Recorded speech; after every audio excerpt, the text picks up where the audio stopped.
అస్సలాము అలైకుం. అలీ రదియల్లాహు తఆలా గారు రాజుగా ఉన్నప్పుడు జరిగిన సంఘటన ఇది. అలీ రదియల్లాహు తఆలా గారికి రాత్రిపూట మస్జిద్‌లోకి వెళ్ళటము, అల్లాహ్ ముందు నిలబడటము, ఇబాదత్ చేయటము, నమాజులు చేయటము చాలా అలవాటుగా ఉండేది. ఒకరోజు రాత్రి ఇలాగే నమాజ్ చదువుకొని బయటకొచ్చినప్పుడు గేటు బయట కొంతమంది కూర్చొని ఉన్నారు. కూర్చున్న వాళ్ళని రాజుగారు అడిగారు అలీ గారు, "ఎందుకండి మీరిక్కడ కూర్చున్నారు?" అని.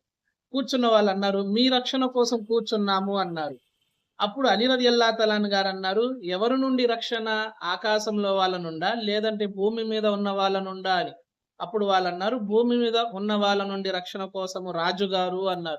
అప్పుడు అలీ రలియల్లాహు తఆలా గారన్నారు, "ఆకాశంలో అల్లాహ్ డిసైడ్ చేయనంత వరకు భూమి మీద ఎవరి వల్ల ఏమీ జరగదు" అని అన్నారు.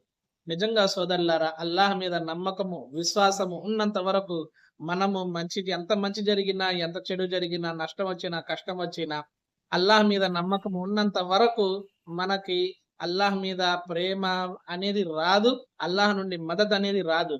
నిజంగా మన యొక్క ఈమాన్ని, మన తలరాతని అల్లాహ్ మీద భారమేసి పెడితే తప్పకుండా అల్లాహ్ మనకి మేలు చేస్తాడు. అస్సలాము అలైకుం.